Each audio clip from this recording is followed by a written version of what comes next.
bruise is just the beginning. The more power we gain, the more others will seek to challenge it.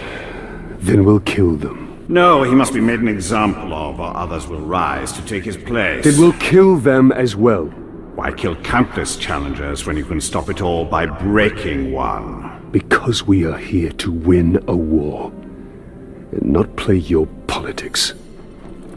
In Mordor, they are one and the same. Welcome to Between the Joysticks! Press start and then we're off! Nick and John, they've got the sauce! Breaking news and some hot takes! Even if there's some mistakes! Nick is captaining the ship, while John gives thoughts straight from the hip. But when their powers combine, we're all in for a hell of a time.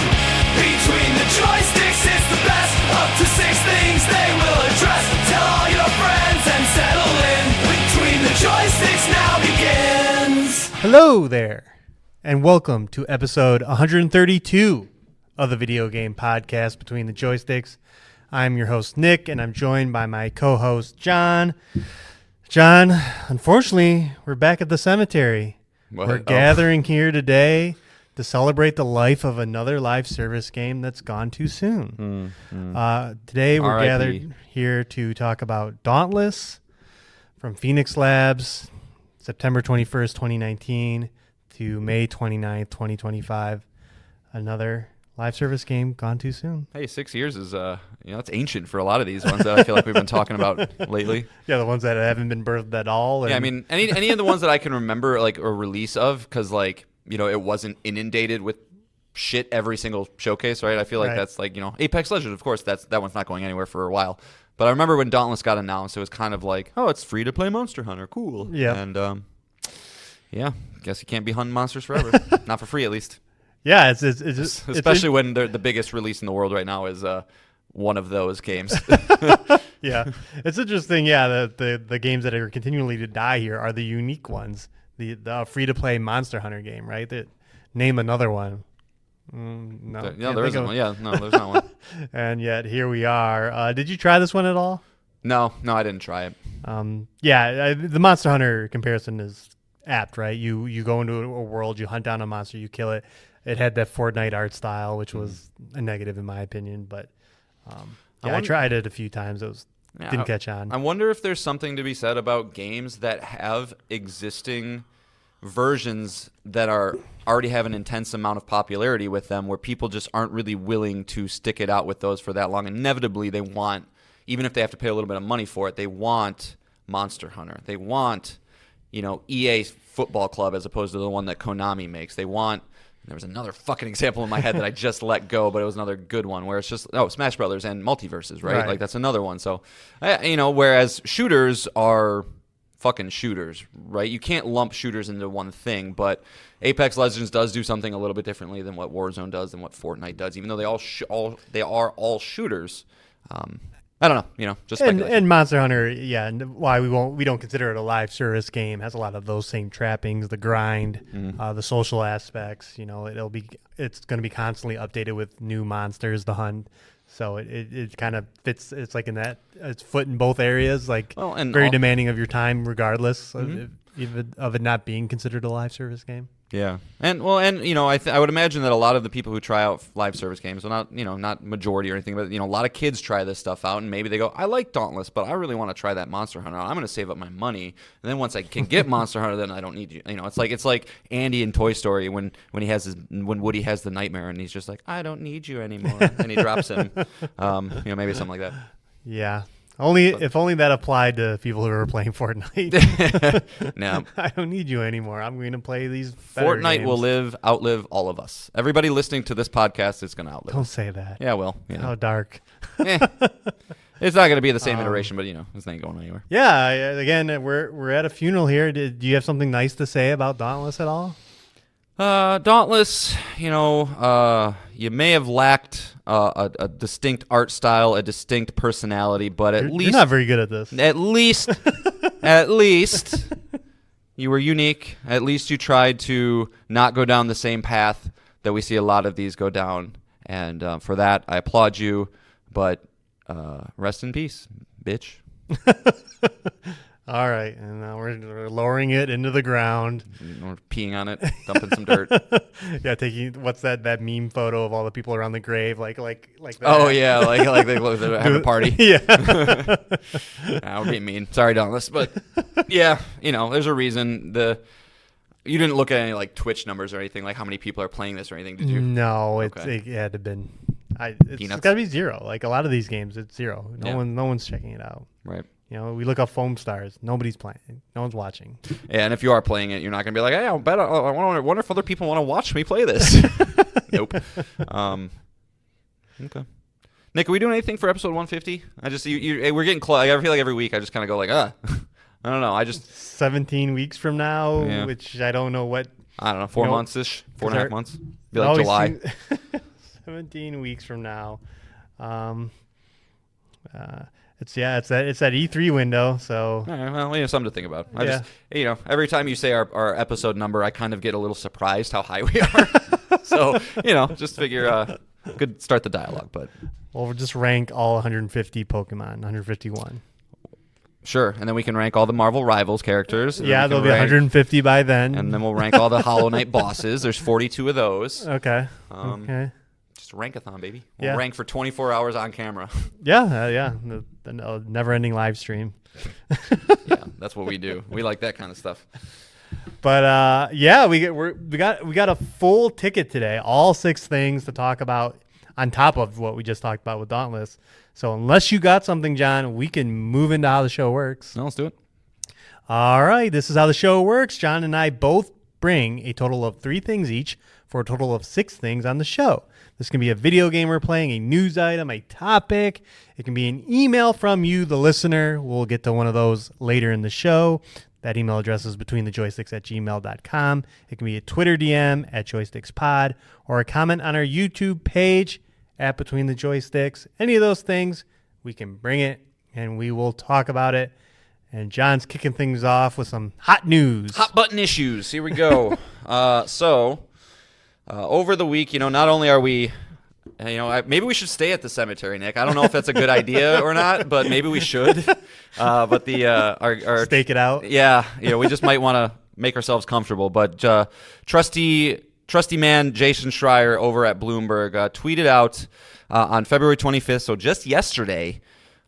Breaking news: Warner Brothers Games is shutting down Monolith Productions' Player First Games and WB San Diego. Sources tell Bloomberg Warner Brothers is also canceling the Wonder Woman game.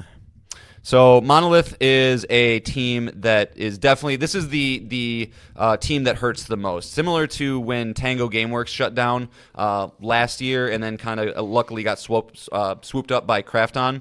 This is the team that everybody's kind of upset about, right? Player First Games is known for multiverses and multiverses exclusively. We talked about them last week. We knew that game was going away, so that I don't think anybody's really losing sleep over. And WB San Diego, probably a lot of support work, mobile team, things like that. So again, don't really have any games tied to them. But Monolith, this is a 30-year-old team, Nick. This is a team that was founded in October of 1994, acquired by WB Games in 2004.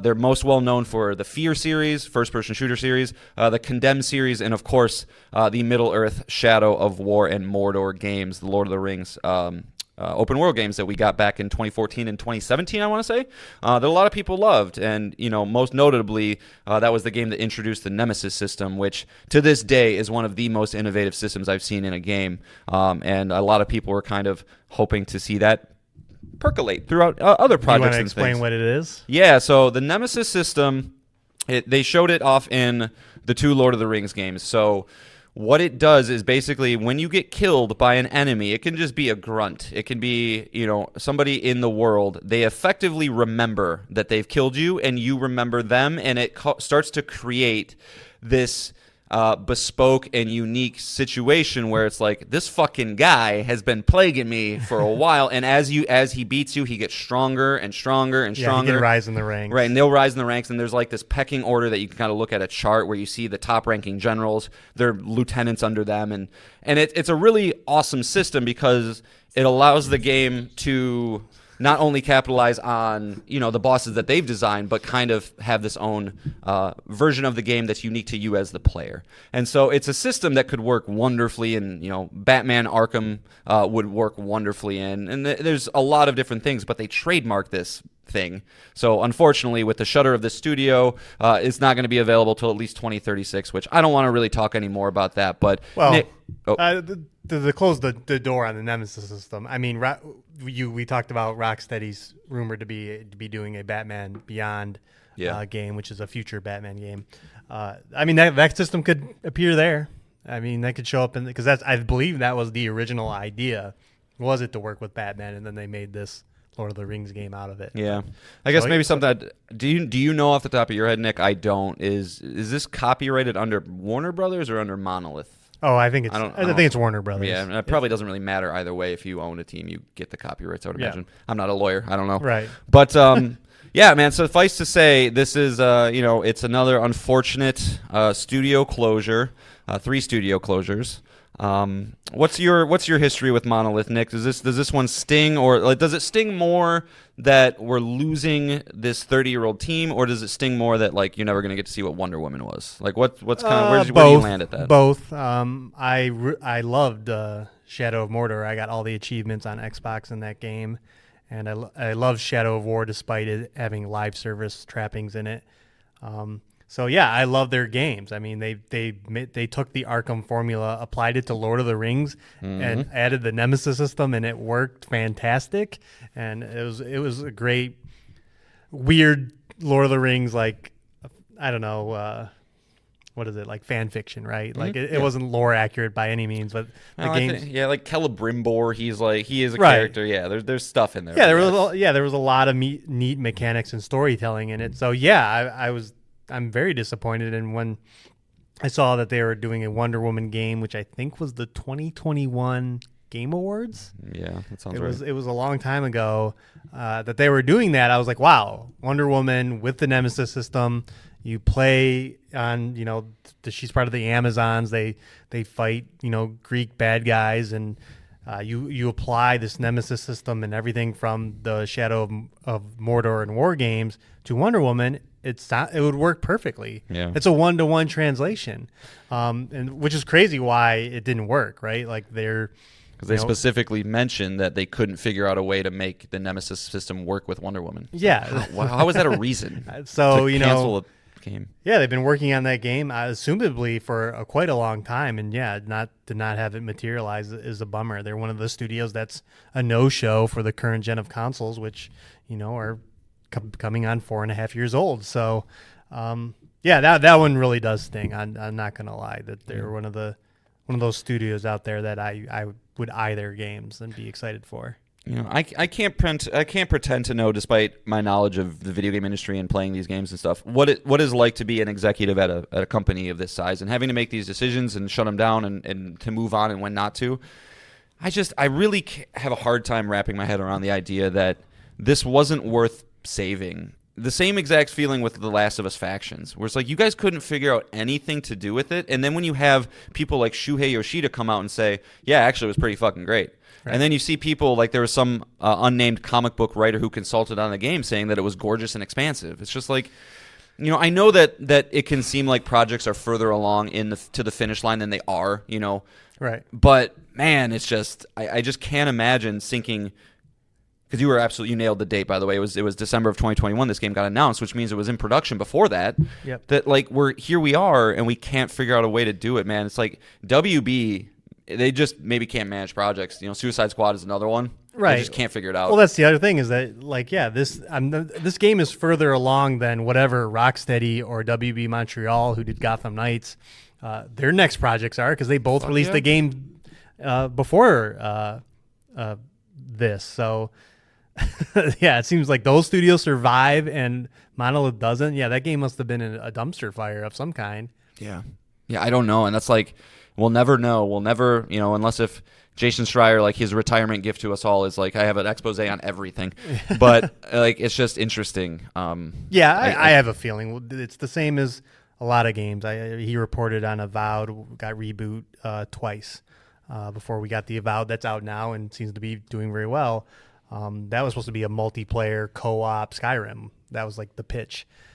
So I'm just assuming this Wonder Woman game had probably live service elements or other elements in it. Didn't work. Rebooted. I just really tried something else. Didn't work. I just get this horrible feeling that there's just all these execs that are just kind of going like, well, if I can't make billions, I don't want to bother. It's like And similar to the Concord It's live debacle, service making poison. Sony obviously skittish, canceling other projects. I think the failure last year of Suicide Squad, same thing, probably makes Warner Brothers very skittish about their projects going forward. And I mean, and if this was Wonder Woman supposed to be live service? Do we know that? we know nothing about it. Okay.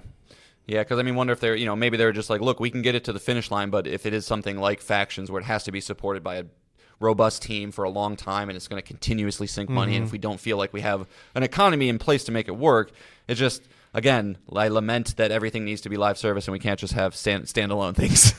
Right. It's a bummer.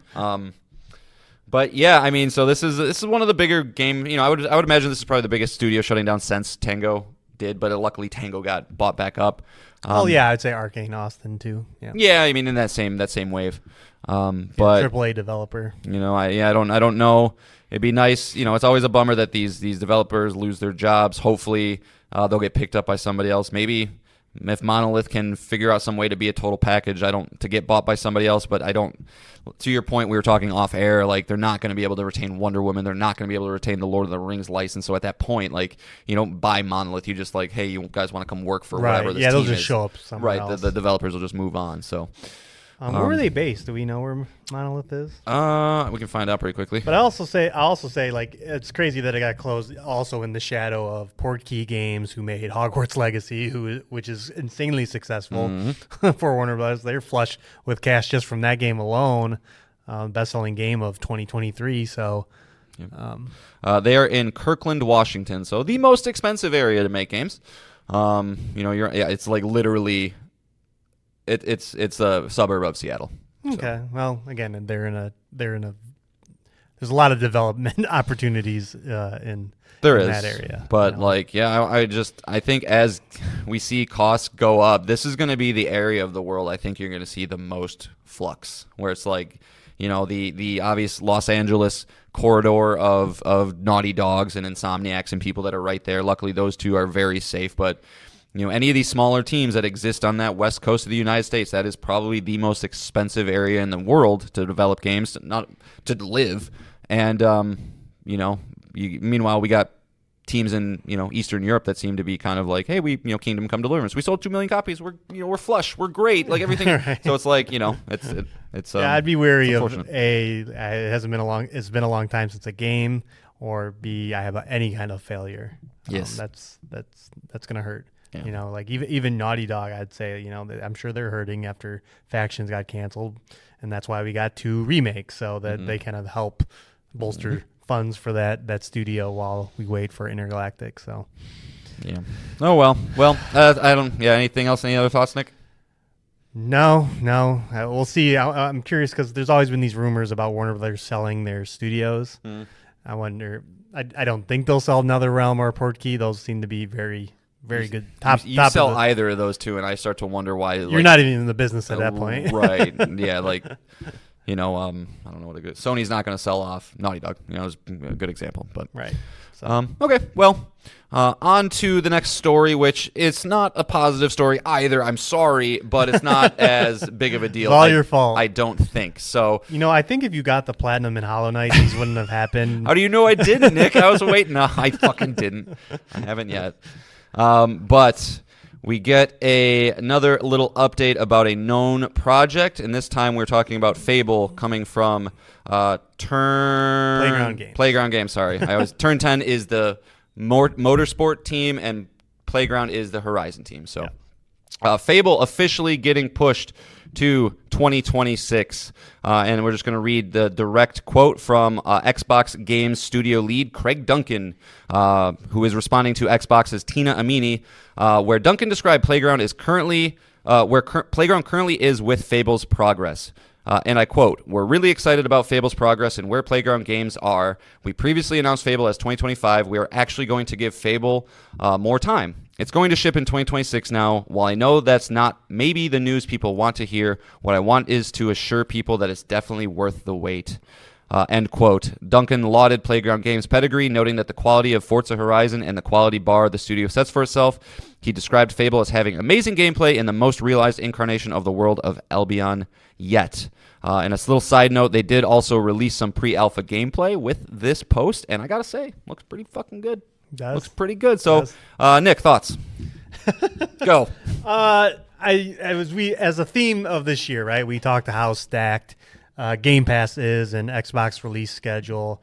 I mean, this is a year that just got avowed and is going to have South of Midnight in a month here, and Doom: The Dark Ages, and Outer Worlds 2, and Ninja Gaiden 4, which we saw earlier this year, that you knew probably a shoe was going to drop, like a game was going to fall out that was slated for this year. And it's not a shocker that game is Fable.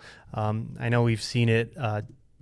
Technically, it's gotten 3 trailers at this point, and a teaser trailer and 2 proper trailers, but we haven't really seen the game. Like, we haven't gotten an extended gameplay look like we have with these other titles in Xbox's lineup. So I'm not shocked. Again, they want to fill out next year. As we continue to point out, this year looks like it's going to be very stacked. So I'm not shocked. We haven't gotten an extended look at the game, so it's probably not as far along as we believe. Yeah, I absolutely agree. I mean, I'm not surprised about this at all. In fact, when somebody in our fantasy league took Fable in the draft pick, I go, that's a wasted pick. That's not coming out. So I'm not surprised at all. You can kind of read the tea leaves, but I absolutely agree. You know, it doesn't benefit Xbox in any way to have their most bonkers year ever after I have a couple years of nothing. Like, it just wouldn't make a lot of sense. They know Doom is coming. Their confidence in that level is probably like, look, we have a Game of the Year contender here. We don't need it financially. Let's push it back. Let's let it cook. Let's make sure it's as perfect as possible, because, again, my little comment about the alpha gameplay, if they can deliver on what I think their vision is of this, it's going to be a Game of the Year contender as well. Assuming the writing is good and all those things. So I think the best thing Xbox can continue to do, since they have effectively dipped out of the hardware race, is to work on their quality and their branding, right? If they can start to be like, yeah, we're the world's largest third-party publisher now, and all of our games are at the same level that Sony's are. That's a long way to go, and they need to show a consistent release schedule. I was going to say the cadence and is consistency.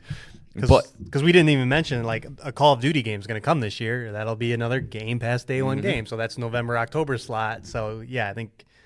Sorry to interrupt you, but having that consistent cadence of games all year round and not have them all bottled up together, like you said. What is the point of having just the best year ever? Right. Nobody, like, people are hyped for Fable, but they haven't. They made a mistake, I think. They announced way too many games too early. Again, I think that was a product of where they were in the console wars, quote unquote, race that they've dipped out on now. So,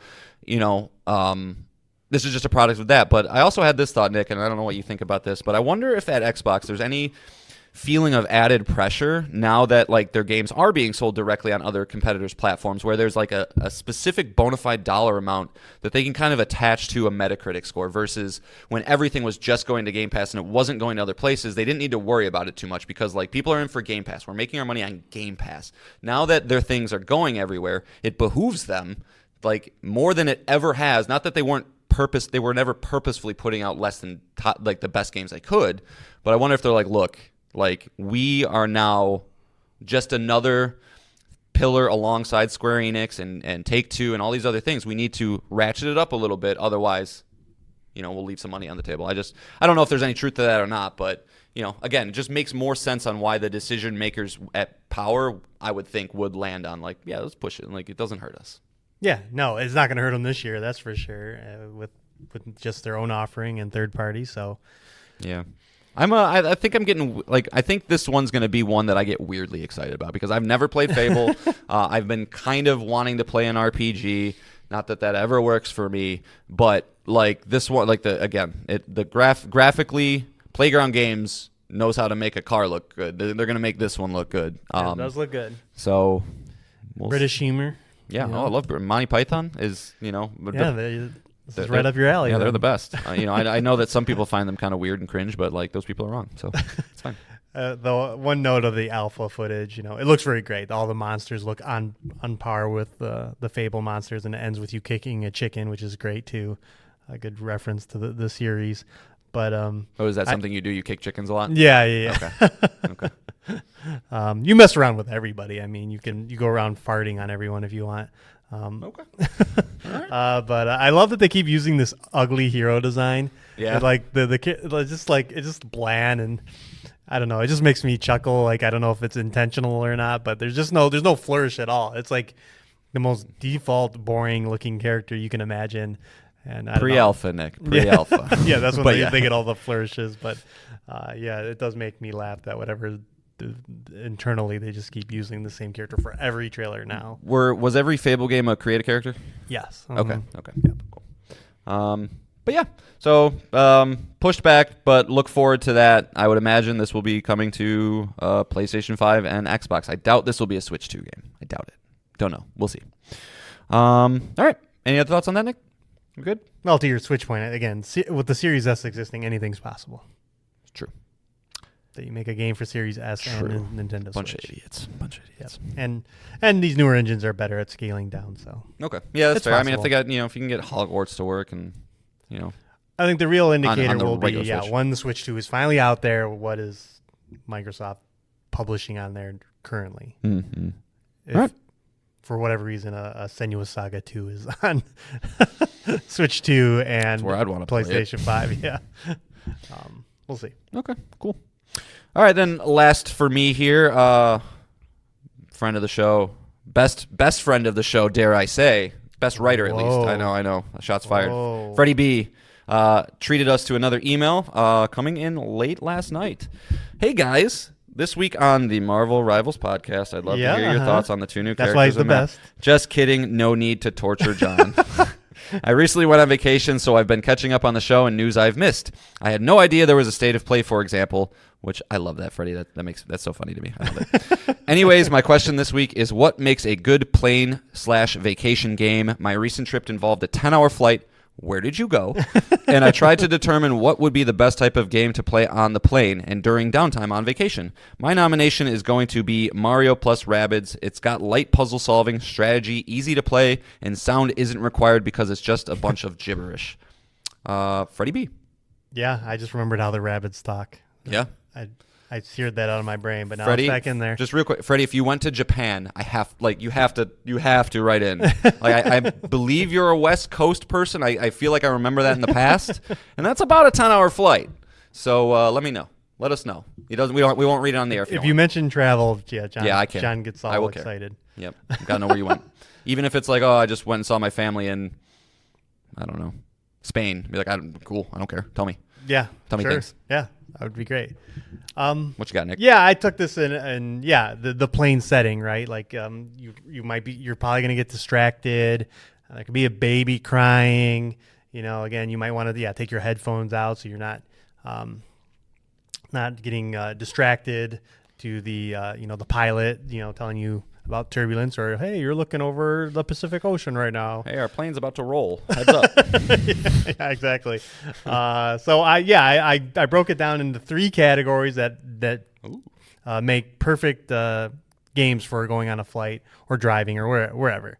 But it's simulation games, visual games, visual novel games, and turn-based RPGs. Those were my 3, and then I just chose some more recent examples of those games. And under simulation games, I had Dave the Diver, Planet Coaster, 2 Point Campus, Hospital, Museum, whatever, Stardew Valley. That's a great one. Stardew Valley is on my list. Under visual games, we recommend here Danganronpa, of course. Also on my list. But in that vein, you have Ace Attorney to go to, the Zero Escape games. Those are kind of the top tier there. And then there's the turn-based RPGs, the games that it's not Twitch, right? You can just take your time, select a move, set your Switch down or your Steam Deck, and just, you don't have to worry about it. And, we've been talking about Like a Dragon a lot recently. That's a great plane franchise to be playing. an overlooked turn-based RPG last year. Unicorn Overlord was incredible. I really enjoyed that game. And yeah, games of that ilk. There's a lot. Sea of 13 Stars. Sentinels would probably be a good one too. Yeah, 13 Sentinels, Sea of Stars. There's a lot of good turn-based RPGs out there. So that was kind of the genres I went with that would make great. All right. Well, I didn't break mine into categories, but obviously you have to bust out your Apple Vision Pro and play some Beat Saber on the plane. It's the first thing you should do. Center aisle. Just go nuts, man. Don't just tune out the noise. Nobody needs to worry. No, so yeah, very, very similar. I didn't break it down, but a couple big games that I play. A phone, everybody has one. While I don't recommend that as your primary way to play games, I would think a Switch would be better. But if you just have your phone, Balatro and Into the Breach are two wonderful phone games that can just waste a lot of time, right? Obviously, one of the things I think we're going to be trying to accomplish on the plane is letting time go by fast. Right. So I think that lends very well to roguelike games, and those are Balatro is a poker roguelike game, and Into the Breach is more strategy. But based on that, I think a game like Vampire Survivors is also a very good time waster. They have 30-minute runs that you kind of get sucked into, and you're going to want to do one more. And so within 2 runs, if you can beat them, boom, there's an hour. So it's specific, like with the roguelike genre, I think a lot of these one more turn type games, right, fall into a lot of these. The Civilization games, Dead Cells, a lot of different roguelikes, Binding of Isaac, things like that, are going to be a great way to kind of once you start to learn the mechanics, right? Roguelikes, I'm actually going through with this right now with Donkey's new game from Big Mode, Star of Providence, where like you start these games and you kind of feel a little bit intimidated because you don't know what the pickups are, you don't know what the interactions are, you don't know how it is.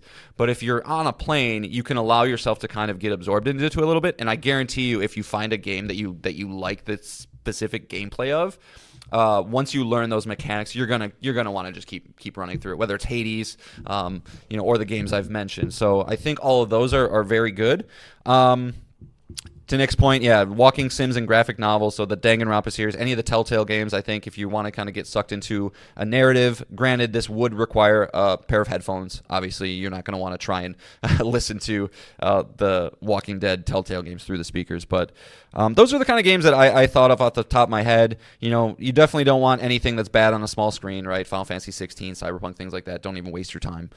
I don't think anybody would even try to play those games on a plane, but I think of roguelike games and just things that I know, not time waster games, but one more turn games. I guess everybody knows what a one more turn game is. Yeah. So. One more turn's great when you got a nine more hours on your flight, right? Yeah.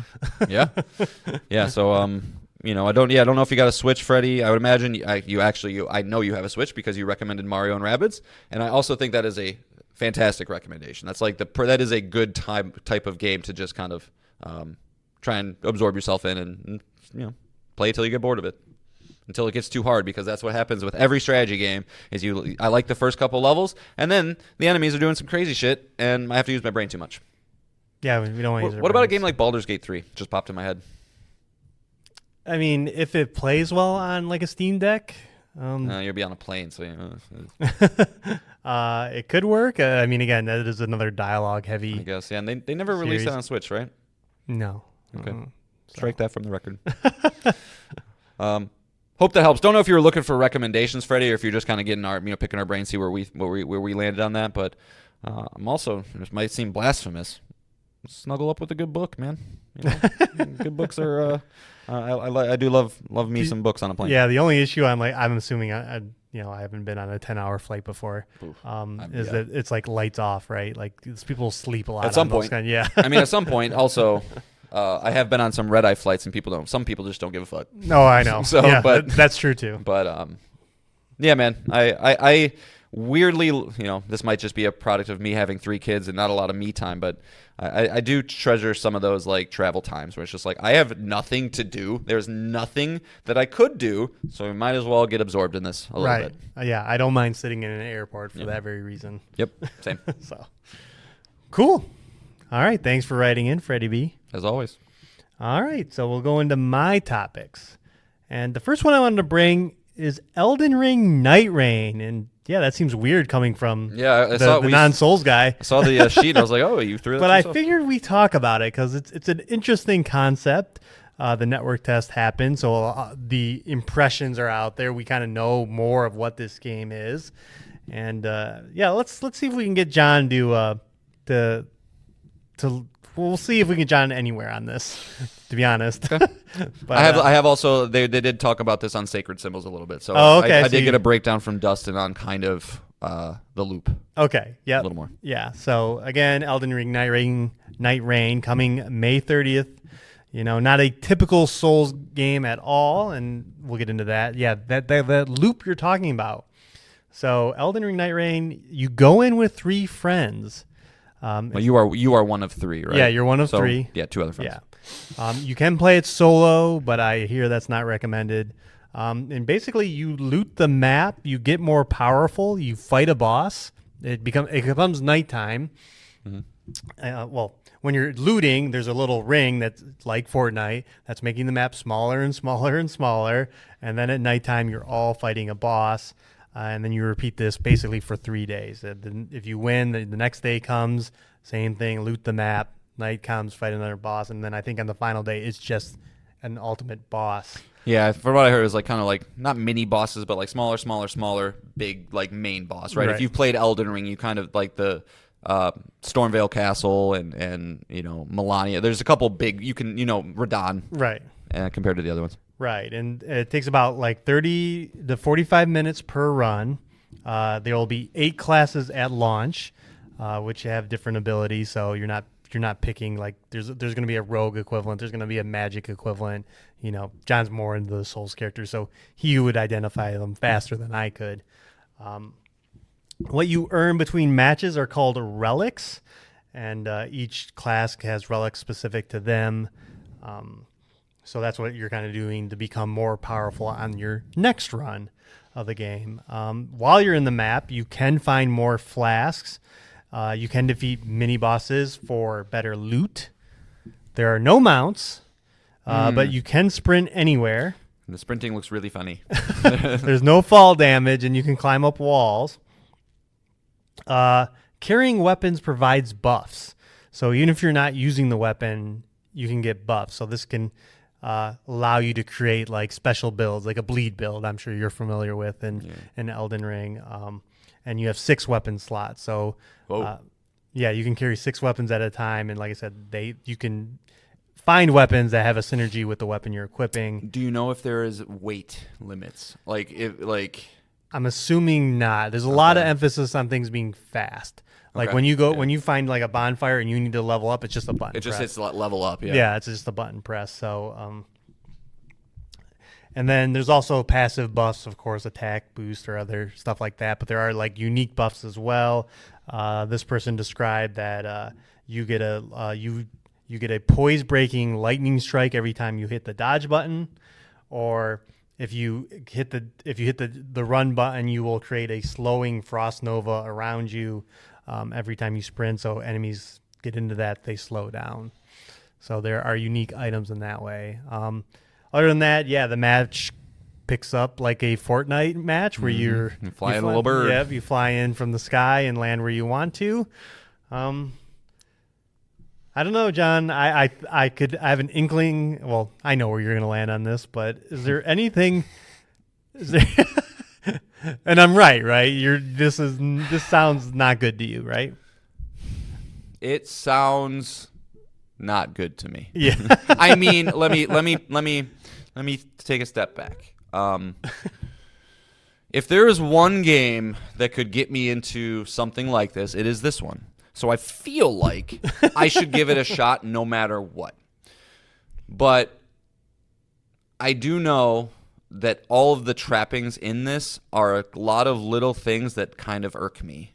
And the summation of all of them probably will irk me. Now, is the gameplay and loop of it good enough to keep me wanting to come back? I don't know, because the biggest irk that I will have that this game has is that I'll never feel like I'm getting anywhere. Right? I'm sure there's some sort of little leveling up and things like that, but every single time I'm going to start with 2 rando people, probably. My life is just not in a way where I can schedule time with people like, Pell, the show Nick is another Souls fan. I would love to play with him, but like, his day, we see him playing video games like right when he gets home, and like I don't get to play games until 9, so I know that's not going to work. I don't really like it when games have like ultimate abilities and things like that, and I know this game has that. But like again, I'm trying to grow. I'm trying not to write off a game entirely for that reason. This is an Elden Ring property. It's something that I should latch onto, but I don't know, man. Like it has the down mechanics too. Like you get downed, like you're crawling on the ground. Like I can't get up, and someone has to come in. I simply do not like relying on other people. Like I just simply don't. And even saying something like when my eyes perked up when you said like, oh, a dodge roll has a lightning effect that eliminates a poison meter on an enemy. That sounds awesome. That's like roguelike shit. But then I just kind of think it's like, well, okay, but what are the other two guys doing? Does this all sync up with one another? Am I going to have to get on a microphone and talk to somebody, even if I don't have to do it every time, sometimes? And it just creates a lot of little barriers, and I'm a very picky, specific person. So the way that I heard it described on Sacred Symbols, he kind of said, when you play a Souls-like game, it's typically a 50, 70-hour experience where you start very underpowered and you start with a basic weapon, and over 50 hours you start to get stronger, you get better armor, you get more skills, and then you eventually can come back and wreck the people that were wrecking you in the beginning. It's a very satisfying feeling. He was saying that this is basically that, just condensed into 45 minutes, where you're going to start and you're going to loot, exactly like a battle royale, try and find the things that make sense, and then just go hope that you can beat who you need to beat. That's a lot of random things that could irritate me. Yeah. Where it's just like, the multiplayer aspect of it aside, just like, am I going to be like, well, fuck, I don't have the right things? Because like I played the entire run of Elden Ring with the Moonveil Katana. I didn't switch ever. Right. So it's like, if I don't have what I like, I'm just going to be like, yeah, you'll have to deal with the loot that you get. But I don't know, man. Like I've heard a lot of mixed reactions about it. Like Dustin on Sacred Symbols absolutely loved it. I was reading another forum from another person who's like, I've platinumed every single Souls-like game. I don't like this. Did they say if this is $40? I don't know. I don't know if you can pre-order it anywhere. That's a good question, because I have not seen it. Like I don't recall. Like I've been doing a good job just to keep track of all the games coming out. I've been going into the store and just going into the pre-order section and just wish listing everything, but I did not see what. Yeah. Yeah. Oh, the director confirms it's 40. This is random. Yeah, the pre-order's 40 on the store. So I probably just went and looked over it. It's 40. Okay. So I mean, that does kind of make me go. What I'm trying to say is I think there might be enough cachet in the From Software name and the Souls-like IPs to, at the very least, I'm going to have to try it. I'm going to have to. Yeah, when you're staring down the barrel of a 90 or right, something, when it gets all the good reviews and, or an 85 and Nick's and coming above. into work and going like, it's the fucking awesome, man, play it, and I'll be like, oh, fine. Well, at least the barrier of entry is not too bad. You're not going to be like, oh. But well, hold on, but I'm going to have to buy PlayStation Plus. Like I'm going to have to do that. And I like I said, I got Call of Duty and played for a little bit with my friend, but it was like it's not enough to pay for it. So it's like I got some thinking to do. Sure. No chance you play this, right? No, Yeah, no, okay. not a chance. I don't think so. I mean, I'd be curious to watch people play it because I'm curious of how that would work. But yeah, and like I don't know what some people's awesomeness is my garbage, and it's just like, okay, if they're just gonna be like, don't worry guys, we're gonna add one boss every month and new weapons every 2 months, and it's like, I don't want that. I as crazy as that sounds, I probably sound like an idiot to most of you. I don't want that. Right, and it'll probably have a lot of good streamable moments, right? Like great. There are probably bosses that spawn like 1% of the time, right? And all of a sudden, this guy comes, and you're just like, holy shit! Like it's this guy from Let Me Solo, dude. Demon Souls or something like that. Like some Sorry. old boss, and you're just, Soulsborne fans are so passionate that it's going to create those impressionable moments when a Twitch streamer runs into something incredible. Right, or yeah, you have this moment where it's like, your two companions are downed and like you're on and you have some amazing moment. Like Let Me Solo is going to be your partner, and you're like, oh fuck, I don't have to do anything. But I'm trying my best, Nick, to not be my pessimistic self, to keep my mind open, and I'm right now I am wanting to buy it and play it. I can't promise it will be at launch. I'm going to want to see what more people have to say about it. But I will also be very, very surprised if I buy it and I stick with it. I'm kind of, I know myself, and as much as I hate that about me, it's hard to get me to keep coming back to something. Even Rocket League, which I've probably played one night in the last 3 months of, it's like the only reason I ever did that was just to hang out with my friend Brian, who lives in Colorado. So like, I don't know. And we'll consider a release window, right? It's 2 weeks after Doom, so so unless you're crushing that game and leaving it, Me? No. yeah, I think like you'll have your hands full in general at that time. So My birthday is June 4th, though, so maybe I'll just give myself a little birthday present. yeah, there you go. But Yeah, I don't know. It is an interesting game. Again, obviously now we know the price tag. The multiplayer Souls game, can it work or not? Is there depth there? Right. Are people going to want to be playing it week after week after week as long as Elden Ring was played? Or is everyone going to want to level up all 8 characters to max? It's Wonder if they'll ever do new modes, where it's like that'd be something. I'd be way more interested in that than new bosses and things. Where it's just like I don't know. I'm sure if it's successful, I would expect all that kind of stuff. So I don't know. See what they do with it. Let Miyazaki cook. Yeah. All right. Well, that kind of moves us into my next topic. I should have come in like a tuxedo, a fancy boy now because I'm part of that OLED cool kids club. Yes, you are, man. Welcome. Here's your pin. You ready? Yeah, exactly. I know. Where's my welcome basket, John? Because as talked about last episode, we actually did shoot Kennedy. Now you're in the club. We can tell you. Here we are. I'm an OLED owner. Got the LG C4, 55-inch. Installed it with no problems at all, which I was very thankful for. Did you get scared of how thin it was? Like, I don't want to Yeah. Yeah. It's a TV that is. I mean, it's a little wider at the base, more typical of normal TVs. But yeah, in the upper sections of that TV, it's as thin as it gets. Yeah, it's a couple millimeters. Right. And for mine, not to cut you off, but I have mine on one of those mounts that can pivot. And so when my kids watch cartoons in the basement, usually I got to pull it out and turn it. And I'm just every time I'm just very scared to touch the top part of that TV and put pressure on it. Right. And it's probably more sturdy than we know, but for sure.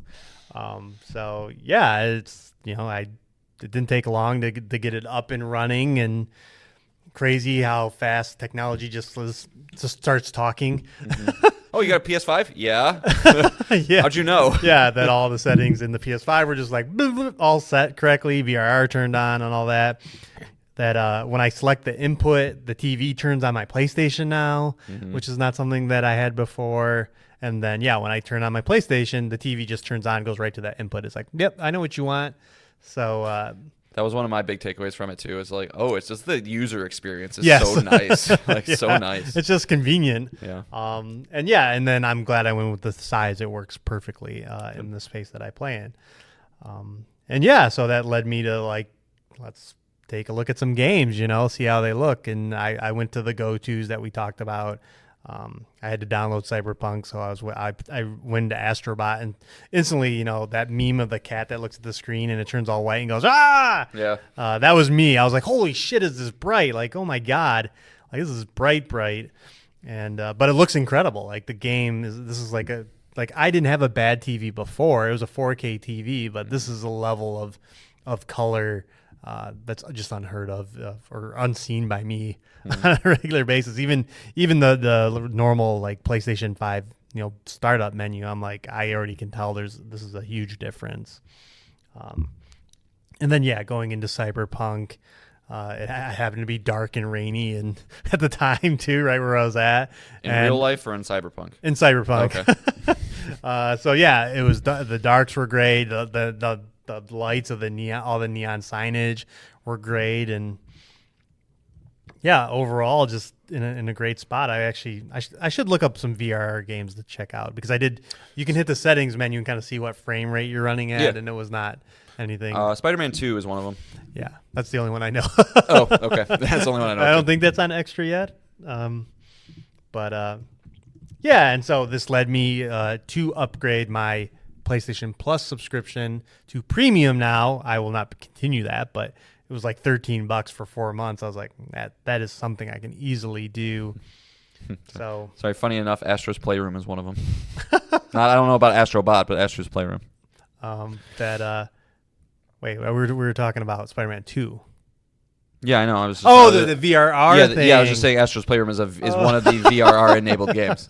Funny enough. Okay, well, maybe I'll go back and check that out. But yeah, like again, overall, just the initial impressions there really good. And so yeah, I got the PlayStation Plus Premium subscription.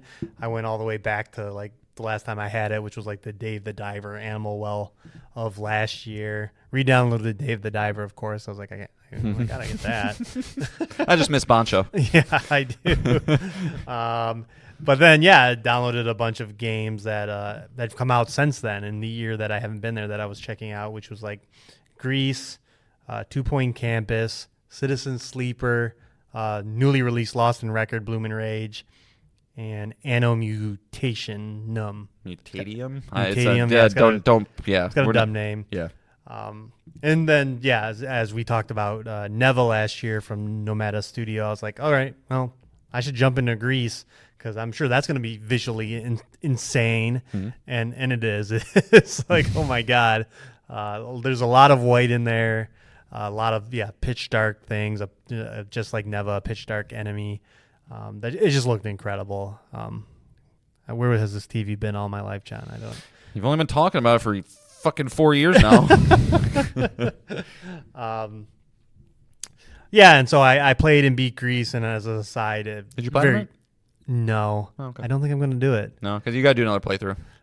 I just got to do a lot of backtracking and item finding, and I'm to that point. I'm just there has to be a really good gameplay pull for me to want to spend more time. So. I bet if I was still a platinum hunting bitch, you'd do it.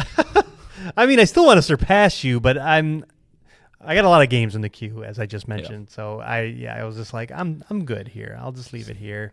You got to go find a used copy of Rift Apart because that's also on the VRR list. Okay. You got to do that. Of course. It's not an extra, though? I don't know, maybe. Then checked out 2 Point Campus. If you're not familiar with this franchise, 2 Point Hospital was their previous release. 2 Point Museum just came out. They're just a bunch of simulation games where you either run one of those three things basically, and keep in 2 Point Campus, keep grades up, keep students happy, run student events, make a bunch of weird classes, and maintain your staff of teachers, janitors, and teachers' assistants. I don't know. The 2 Point series I keep bouncing off of. I bounced off Hospital, and now I bounced off this one.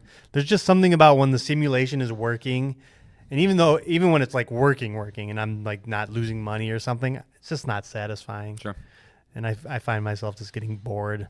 So, different strokes, different folks. So recommend Grease.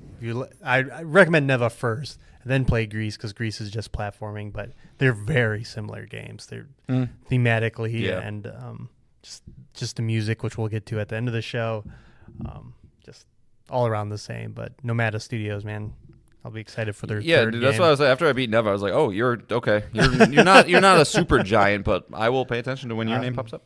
Yeah, so overall, just and of course, I played Marvel Rivals. I have to talk about that. The 2 new heroes are out. In fairness, that would be the game you probably would recognize the differences the most. Right, and it looks great too.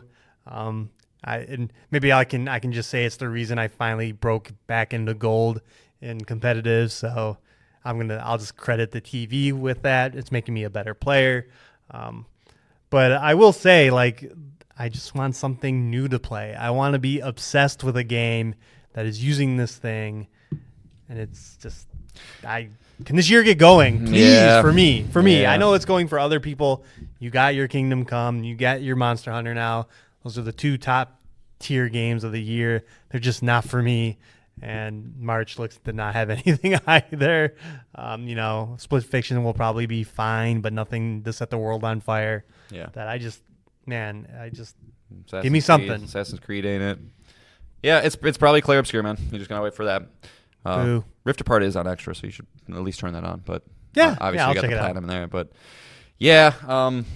But once those games do come, Nick, you get Doom, the Dark Age is going to look so good on that TV. Ooh, buddy. Hopefully it's VRR enabled. Oh, yeah. I'm sure all the stops will be out for that. Yeah, it knows how to program some shit. Yeah.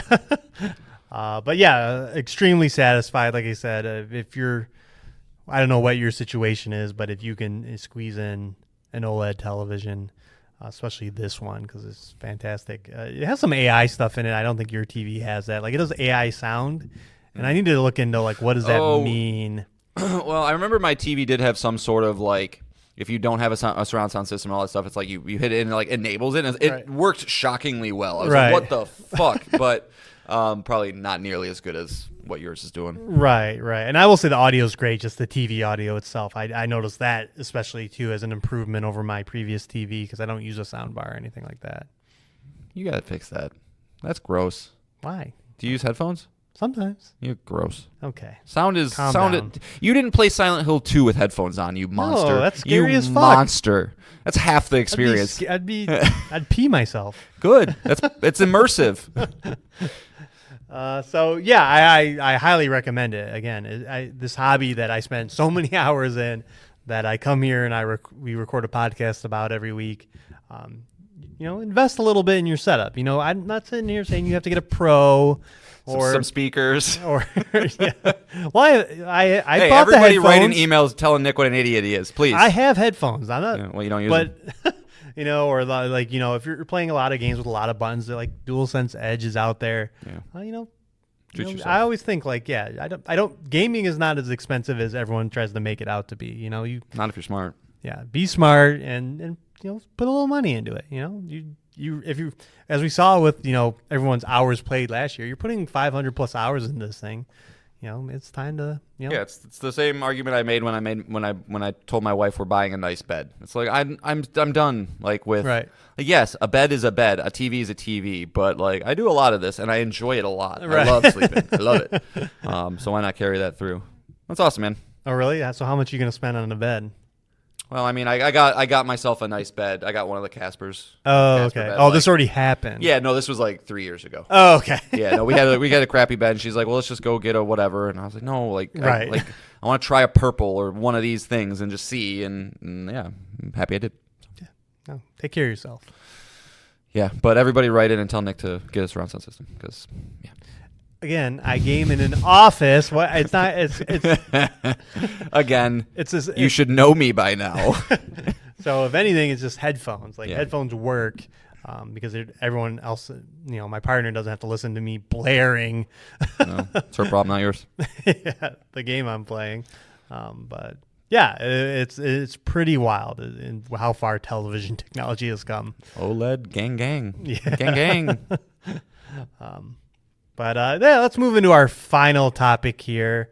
And I'll talk more about my OLED, I'm sure, when we get more games. But for now, we'll just leave it. Mm-hmm. We'll put a pin in that. A topic we've been teasing for a while. We touched on it a little bit when John was shocked that Clair Obscura Expedition 33 was only a $50 game. And we got a little bit into dynamic pricing for video games, which doesn't really happen. Video games were wildly all over the place in the 90s and 80s, but then kind of set into this $50 price tag in the early 2000s. Eventually hit the $60 price tag, and I don't remember exactly when the $70 thing happened. It was right when the new consoles came. I think so, yeah. Is that when it was like, oh, this is going forward? Ubisoft's doing I think it was a reaction to inflation going crazy for COVID, right. Which was the same time. I think it had something to do with that. Sure. So, and now inflation is going to go crazy to tariffs, and they won't take those back. So that's how it goes. Rock on, brother. Rock on. Video games are kind of we're fortunate that they're not following inflation, right? Like a video game, in early 2000s that cost $50.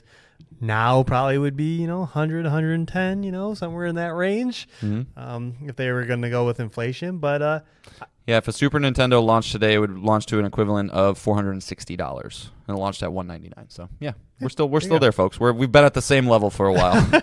Yeah, exactly. So IGN wrote an article that kind of talked about GTA 6 costing, well, yeah, let's get into that part. GTA 6, right? The biggest game of the year if it comes out this year. The most anticipated by far.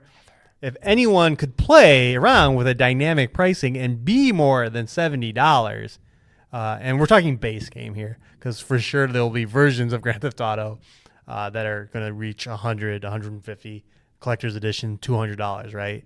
But we're talking about the base game, you get your disc, your download of the game. Could GTA explore different prices? And IGN posted an article, and it says that many in the video game industry hope for $80, if not $100. In a wide-ranging presentation of the state of gaming in 2025, Epilion CEO Matthew Ball said Rockstar's guaranteed mega hit could reestablish packed video game prices after decades of deflation despite rampant cost growth. GTA 6, due out fall 2025 on PlayStation 5 and Xbox Series X and S, is the long-awaited follow-up to 2013's groundbreaking GTA 5. Analysts have projected it will make an eye-watering $3 billion in its first year on sale, with $1 billion in pre-orders before it even launches. It seems like GTA 6 will be the biggest entertainment launch in history, with revenue ahead of any film's record-breaking GTA 5. I don't know what I did here. I copied myself twice. Sorry. In his report, Ball reported that some game makers hope GTA 6 will be priced at $80 to $100. Well, I'm repeating myself again. Well, okay. Now Nick's going on vacation tomorrow. Right. He's in vacation mode. He's going on a cruise. While this price hike would certainly raise eyebrows with the video game audience, Ball argued that a $75 or $70 GTA 6 would be the cheapest GTA game ever released in real terms. Sure. That is, when taking inflation into account, in real terms, $91 would be average. So there we go. All right. Could GTA do it? Could they charge more than $70 for the base game, John, and get away with it? They could. I don't think they will, though. I think I made myself pretty clear when I was like, I don't mind paying for games if it means a healthy industry. I've kind of belabored that point for a long, long time on this show. But I don't think Grand Theft Auto or Rockstar or Take-Two or whoever, I don't think they're going to be the ones to do it, because we have bona fide evidence that GTA 5 sold 210 million copies. It has legs upon legs upon legs. They make most of their money on the online version. I know we're talking specifically about the the single player experience here. But I think because there is an avenue to just continuously make money forever, I don't think it makes sense to draw the ire of other people. Rockstar doesn't owe anything to any other company in the video game industry. They don't have any onus to be the ones to be like, hey guys, we all want to make more money, so let us make more money. Of course they're going to say that, because then that means their bonuses are bigger. It means they're making more money. That's the point of having a company and a business. I get that. But I would find it shocking, honestly, to do that at any other point than a generational point. Like, it just, like, that seems to be the time to do it, where it's just going to make sense. People are going to be a little more prepared for it. Yeah, and I think people will show up for Grand Theft Auto 6 no matter what. But it does feel a little, not scummy, but just like a little, you're taking a little bit of advantage of it, because you are going to have this tale that exists forever. I could see a game more like The Witcher 4 or something like that probably won't have the I don't know, continued amount of revenue to come in to kind of do it if anybody was going to. But I think Rockstar they just operate on a completely different type of balance sheet and economic reality than everybody else does. So I don't think they'd be the ones to do it, but they could absolutely get away with it. I mean, when we're talking about that as a question, yeah, they could get away with it. I mean, a question for you, Nick. If it's $120 on launch day, are you going to be able to resist it? I don't think you could. No, if it's promising to be that GTA experience, no, very few people would resist. Right, but at that point, what are you doing? Are you you're worried about just getting an extra, like, this is a lot of money for every person in the fucking world, but like an extra $400 million just in extra things, when it's like. But yeah, there'll be millions of people that won't do it, right? Right. And then they're not in the door, right? The one like you said, the one great thing about Grand Theft Auto is it has shark cards and other unlimited monetization. You know, like unlike a Witcher 4 that will probably charge you for an expansion pass and that's it. Shark cards will never go away. You can spend hundreds and hundreds and thousands of dollars on them, and there'll be tons of content to spend that money on. So yeah, I think while they could charge, you don't want that barrier to entry to be any bigger because you can monetize in other ways. And like I said, that's why we get digital deluxe editions, 3-day early access, or $100 editions with cosmetics and all kinds of other stuff. There's other ways that companies are recouping that initial price. And I'll tell you, as soon as somebody presses that button, we're there, guys. Like, there is no world where GTA presses the button for $80 and EA doesn't follow suit. And everybody else is going to follow suit, and that's going to stay that way forever. And again, if it fixes the economic realities that we seem to experience all the time, great. But if it just lines the pockets of CEOs, and then we're kind of talking about this again with tariffs. It's like, at work, it's like we have a product that we need to buy. Is it going to go up in price with tariffs? Maybe, but you guarantee when that tariff is not needed, the price is just going to stay the same. That's right. That's what always happens. So, yeah, I mean, I hope it doesn't, but I don't know. Yeah, so I think and they reached out to a bunch of analysts like Matt Piscatella of Circana and stuff, and they were kind of repeating what we're saying here. It's just not likely. You don't want to narrow your audience when you have other ways to monetize your game. Right, and just it's almost like we're definitely in the second half of the generation at this point, but I don't know. It would make more sense to kind of just line it up, and whether Rockstar will have Red Dead 3 or something lined up for PS6 or whatever the next generation is, like that. That's the moment you probably press that button and then say, and just roll from there. Right. I don't know. Yeah, I don't know which publisher will do it first at this point. But it'll be EA for some reason. It'll be Mass Effect or something. FIFA or some Madden game. I don't even remember who the first one was. The Do 70. I think it was Sony first party. I'm pretty sure it was, or Ubisoft. I don't know. Yeah, it's funny how it's just time flies, and you're just like, "Yep, I accepted the new norm," and forgot it even switched over. Let's see. The first $70 game was NBA 2K21, launched by Take-Two in 2020. Yep. Okay. Subsequently, Activision, Sony, EA, Square Enix, Nintendo, Ubisoft, and Microsoft have all implemented this pricing strategy. So I mean, here we go. Yeah, 2K could do it. They're the publisher of Grand Theft Auto. There was just a $60 game release it wasn't Astrobot, where I was kind of like, "Oh, you didn't." It might have. I feel like it was a Capcom game, but I don't know. But yeah, I think I would be shocked, but. Again, there will be other editions of Grand Theft Auto 6 that will have you'll spend all the money on. Yeah, you get that one with the lead actresses, like full size statue. You get that one, Nick? You can put that in your room? Of course. It looks so good next to my OLED. Do they know the actress who plays her yet? We don't know anything. We don't know anything. Yeah, that's right. We don't even know if that's Troy Baker. Right. You got to tell. Is that Troy Baker? Tell us. All right. Well, that is it. That is a total of 6 things. As John mentioned, there will be no show next week. I will be on vacation. So Bahamas? I'll be somewhere in the world. Sweet. Come find me. It's Where's Waldo or Where in the World is Carmen Sandiego? Come find me. That is more apt. Yeah, more apt.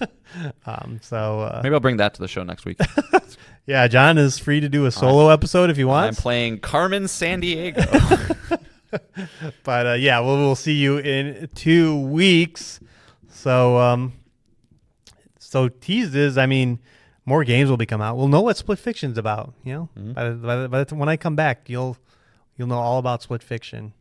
Is it good? Can Hazelight strike gold 3 times? Yeah. Well, I'm gonna say that they struck silver the first time. Right. Gold the second time. We'll see. Yeah, I think so too. I just have this feeling that they'll downward trend because it won't be as novel as the right. I think it'll just be kind of the same thing, same kind of thing. So that'll be interesting. Mm-hmm.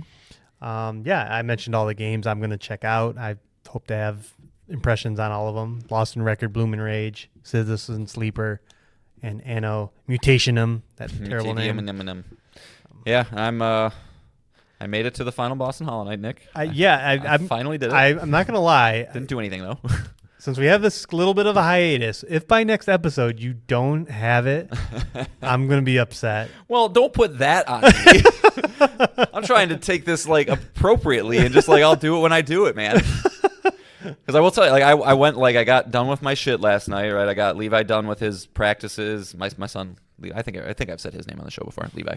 Got my girls in bed, made sure my wife was good, and then I was just like, I don't have it. I am not awake enough to even try. I don't want, because I feel like I repeat myself a lot on the show, and I know I do, so I apologize. But like, you know, I am now I am learning to fight. I'm at the learning to fight stage, so I'm not even doing runs, right? I'm just literally going in for probably an hour and just dodging things to make sure I can do it when the time comes. So I don't have that in me that much right now, but I am trying to do a little bit of that every night until I get to the point where I was like, okay, now I can feel confident in doing it. But it was getting a lot, man. Like, and I'm not giving up. Of course, I'm not. I'm gonna do this shit. But like, it was affecting me to the point where like physically, I was hunched over in my chair. My neck started to hurt. My fingers started to hurt. I loaded up Alan Wake 2 and just like turned it off because I'm like, no, I'm gonna try again. I would load up Alan Wake 2 again and then turn it off because I would try again. And so, beating the second to last boss, which was a very big hurdle because it enabled me to fight the last boss and practice her over and over again so I can get good at her.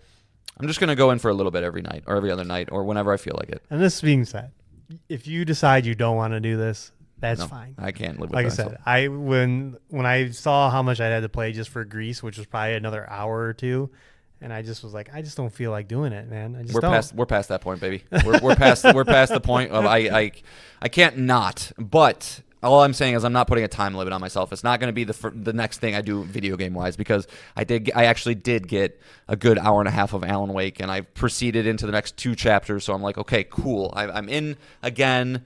I'm trying not to bring more games to the show to talk about until I actually have things to talk about with them.